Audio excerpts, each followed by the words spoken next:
ప్రేమించిన అమ్మాయిని బ్రతికించుకోవడం కోసం తన సగం జీవితాన్ని త్యాగం చేసిన ఒక మంచి ప్రేమికుడి కథ మీరెప్పుడైనా విన్నారా? లేదా అయితే ఇప్పుడు వినండి.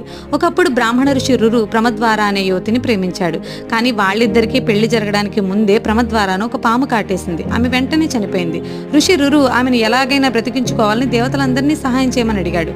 అతని ప్రేమను అర్థం చేసుకున్న ఒక దేవత రురుతో ప్రమద్వారాను తిరిగి బ్రతికించాలంటే అతను తన ఆయుష్లో సగం ఆమెకు త్యాగం చేయాలని చెప్పింది. రురు ఒక్క క్షణం కూడా ఆలోచించకుండా తన సగం జీవితాన్ని ఆమెకి ఇచ్చేశాడు. అలా ప్రమద్వార తిరిగి జీవితం పోసుకుంది. వాళ్ళిద్దరికి వివాహం కూడా జరిగింది. ఇక అప్పటి నుంచి రురు పాముల్ని దోషులుగా భావించి వాటిని చంపేసేవాడు. అలా ఒకరోజు దాని దారిలో అది వెళ్లిపోతున్న ఒక పామును చంపబోయాడు. వెంటనే ఆ పాములో నుంచి శాపానికి గురి అయిన ఋషి సహస్రపాదుడు బయటకొచ్చాడు. అప్పుడే రురు అర్థం చేసుకున్నాడు, కోపంలో నిర్దయ లేకుండా ఎన్ని పాముల్ని చంపాను అని బాధపడ్డాడు కూడా. ప్రేమతో రురు చనిపోయిన భార్యను బ్రతికించుకున్నాడు. కానీ కోపంతో ఎన్నో పాముల్ని నిష్కారణంగా చంపేసి పాపభారాన్ని మోశాడు.